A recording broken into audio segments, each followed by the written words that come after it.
Welcome to this daily PBJ devotional. Read Exodus 34, Ecclesiastes 10, and Proverbs 8:22 through 36 today. This devotional is about Proverbs 8:22 through 36. The Lord created me as his first course, before his works of old. From everlasting I was established, from the beginning, before the earth began. When there were no watery depths, I was brought forth, when no springs were overflowing with water. Before the mountains were settled, before the hills, I was brought forth. Before he made the land or fields, or any of the dust of the earth, I was there when he established the heavens, when he inscribed a circle on the face of the deep, when he established the clouds above, when the fountains of the deep gushed forth, when he set a boundary for the sea, so that the waters would not surpass his command, when he marked out the foundations of the earth. Then I was a skilled craftsman at his side, and his delight day by day, rejoicing always in his presence. I was rejoicing in his whole world, delighting together in the sons of men. Now therefore, my sons, listen to me, for blessed are those who keep my ways. Listen to instruction and be wise. Do not ignore it. Blessed is the man who listens to me, watching daily at my doors, waiting at the posts of my doorway. For whoever finds me finds life, and obtains the favor of the Lord. But he who fails to find me harms himself.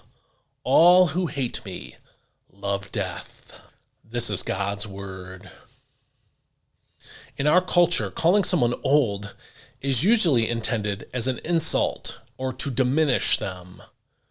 Who cares if he tells you to get off his lawn? He's just a cranky old man, we might say. And that's just one example of what I mean. Youth and beauty are prized in our times. So old men and old women are coldly disregarded as being unimportant. Sadly, this is especially true for women. In our culture, a woman is judged by her appearance more than her character, intellect, personality, accomplishments, or the total of these and other traits. Therefore, the older a woman gets in our culture, the more invisible she becomes to some people. Here in Proverbs 8:22 through 36, wisdom speaks as if she is a woman.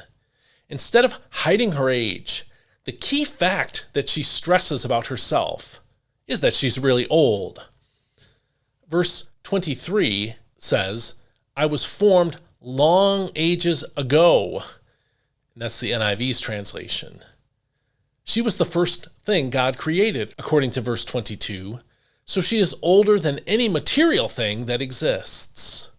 With great eloquence, reverence, and no negative judgment at all, Solomon in this chapter painted a picture of how old wisdom is.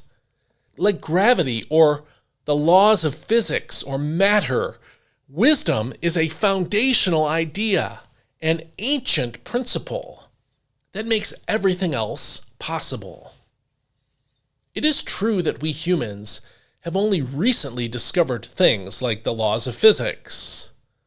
But though the ideas are new to us, the principles are ancient because they are foundational, as God created them. So it is with wisdom, except that too often in our world, wisdom isn't prized as a great discovery. It is despised as being old and out of date.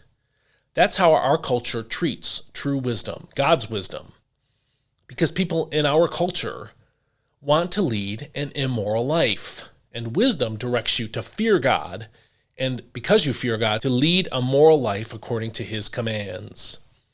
At the end of our passage today, however, verses 35 and 36 promise great benefits for wisdom and great penalties for folly, which is wisdom's opposite. Wisdom is old, but it is far from obsolete. It is crucial. It is foundational to a successful life. Remember that wisdom begins with fearing God.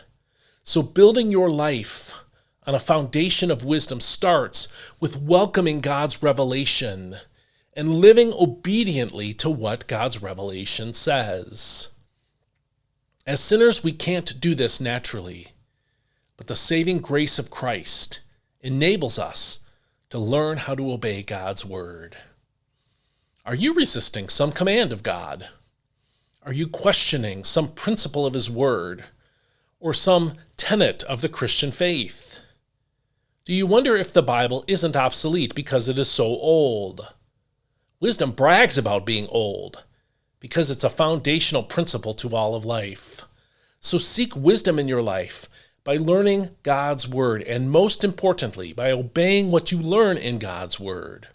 Wisdom won't let you down. It's foundational, so build your life on it. It is a dependable foundation, the only one worth founding your life on.